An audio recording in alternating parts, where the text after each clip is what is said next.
Keyshawn Johnson, first of all, thank you for hopping on the show, man. It's good to see you. Oh yeah, no, I'm excited to chop it up with you. So I was really excited when I realized we were going to get you for this episode because I looked at the calendar and I said, oh, it's the day after a Cowboys-Niners game. There's going to be something fantastic to talk about for good or for bad. Yeah, And absolutely. wouldn't you know that's exactly what played out on Sunday Night Football.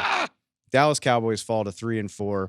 And I like to do a little research for when I have guests on the show, make sure I'm, up on everything. Watched you on Speak on Monday afternoon. And I love the point you made about the state of the Dallas Cowboys right now, which is to say, what are you going to do? You're going to go get something. You're going to go get somebody at the trade line. You need about 9 players to fix all the issues that we're seeing with the Cowboys. So I'm sorry because I'm putting you on the spot, but what exactly can the Cowboys do to try to correct this right now? Nothing. They just got to ride the ship, right? And hope that it turns around. Think about the next 4 games, though. They got Atlanta, Philadelphia, Houston, Washington. Before Thanksgiving. All before Thanksgiving. All before Thanksgiving, and I think they might play like the Giants. They got the Giants on Thanksgiving. Yeah. At that point, they might as well just cancel Christmas. For real.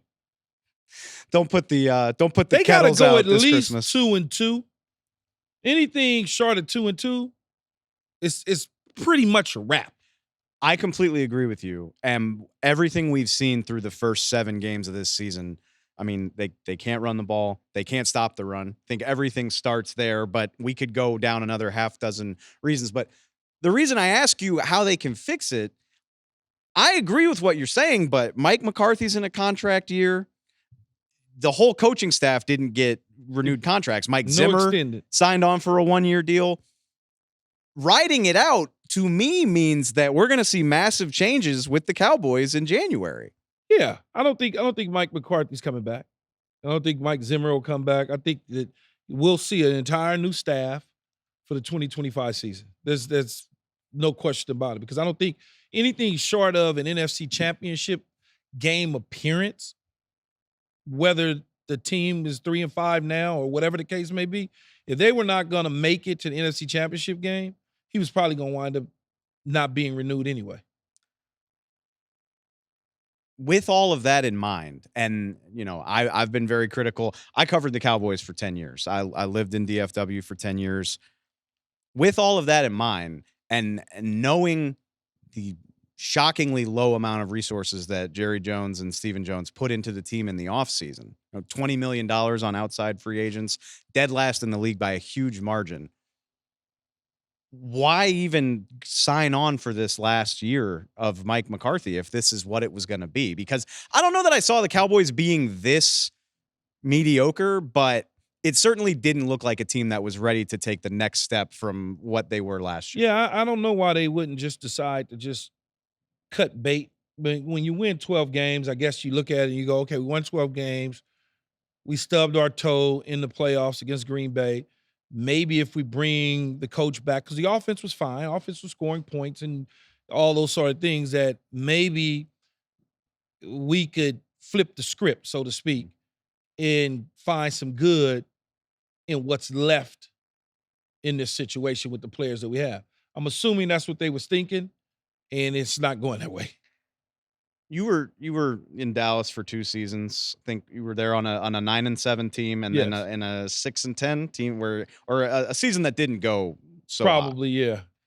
What do you think that building is like right now? With and like we've seen Jerry Jones barking at members of the media, and a guy with very thick skin, a guy that kind of enjoys the circus of it all, right? Like Jerry Jones likes for there to be conversation about his team, but this feels different to me. Like, what do you think that mood is? Because it certainly seems like Cowboys brass is a little more bothered by the current situation than they normally would be. I think they are probably feeling a little stress and anxiety about the state of the team and where they're at, because all he could really do is point the finger at himself, because he refused to go out there and acquire talent that could help them win this year. He refused to do it for whatever reason. I have no idea, but it's almost like he was saying to himself, yeah, I'm not paying for this guy. I'm not doing this with this guy. I'm not doing that with that guy. And look what you got. I've been like I said, throughout the offseason, I've been saying that. I didn't see it. I didn't see enough steps taken to try to improve this roster. I will throw it out there, though. It's very ironic, and it feels like ancient history that Dak Prescott signed his incredible extension and CeeDee Lamb. Like within 2 weeks of the start of the season, both of these guys signed on. It sounds like Micah Parsons will be available moving forward. I don't think it's good enough, but there is still plenty of like blue chip talent on this Cowboys roster. Saw CeeDee Lamb have 146 yards, 2 touchdowns. Maybe it was too little too late against San Francisco, but is there any reason for optimism there with the amount of, blue chip players at least, even if this isn't a deep roster? Not this year. CeeDee Lamb and Dak Prescott are really only two on the offensive side of the ball. A lack of running game. They had 56 yards against San Francisco.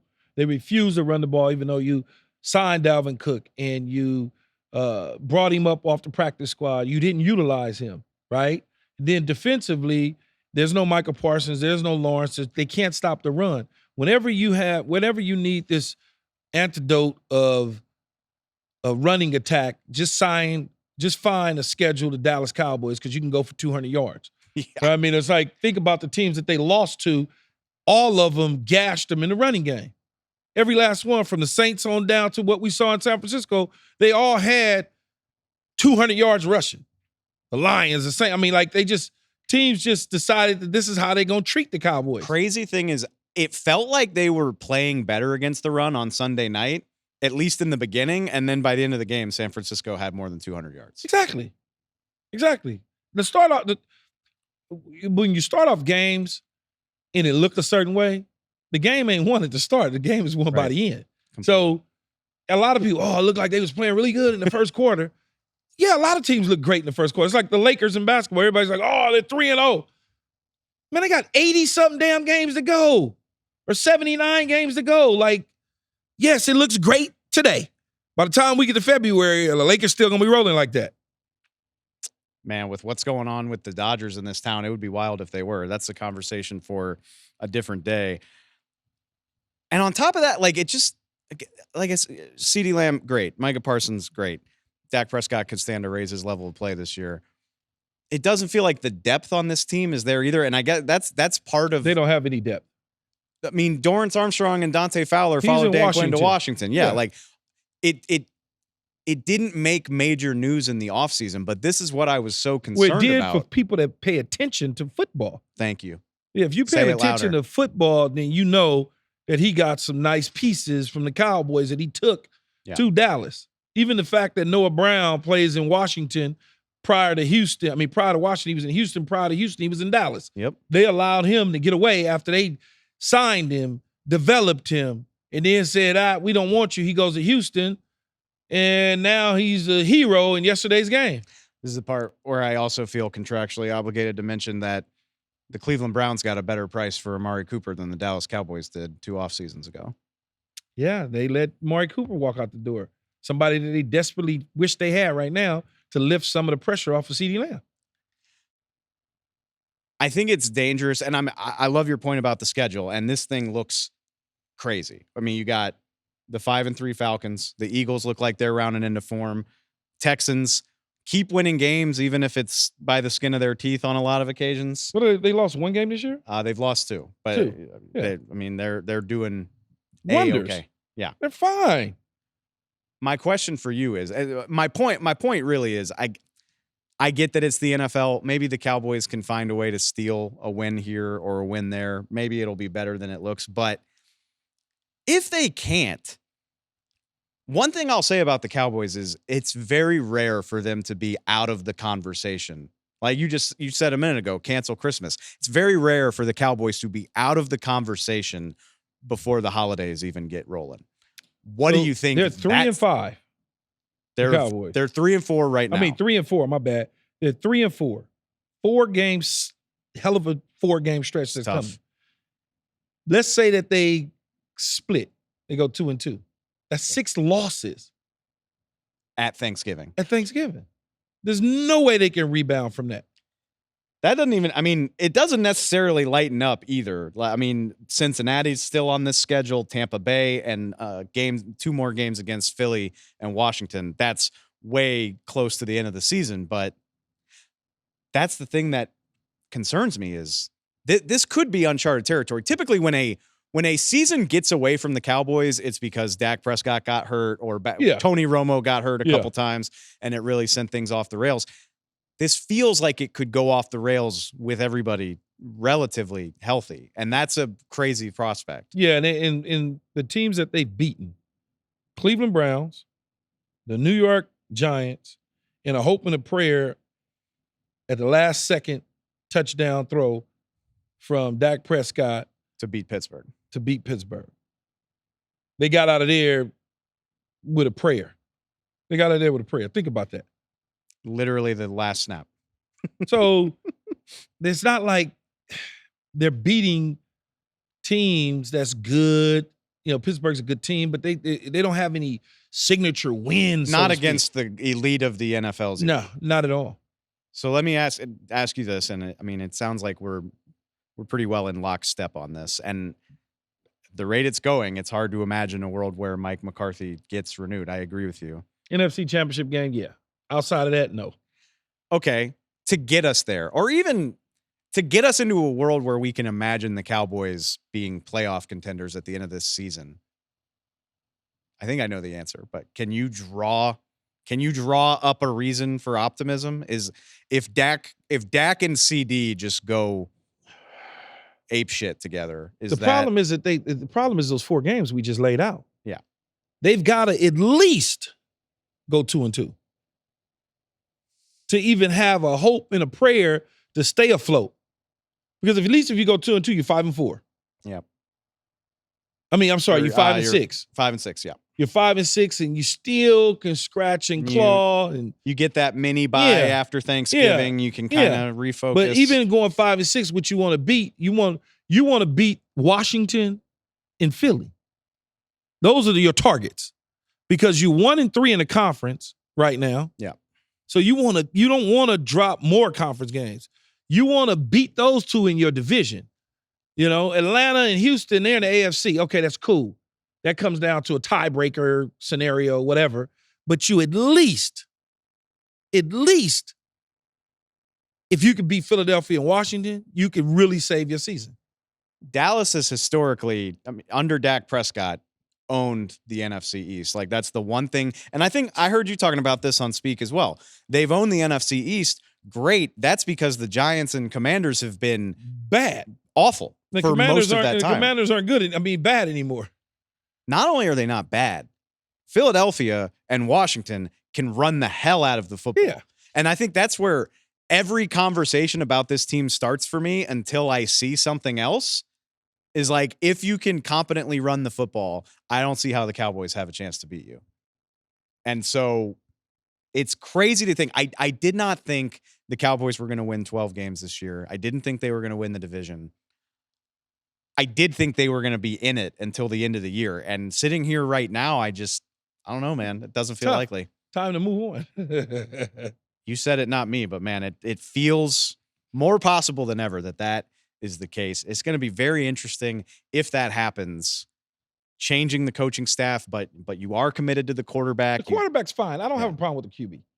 I don't have a problem with Mike McCarthy. I just got a problem with the team and the lack thereof, toughness and will and things of that nature. They've got to figure out who they want to be. What are we? This will be a conversation for when they do that. But I mean, can that be fixed with a coaching hire? I mean, Bill Parcells was so famous for being, having the clout to go into Dallas. Yeah. But then Jerry got in the way, and Bill said, I don't want to be around here anymore.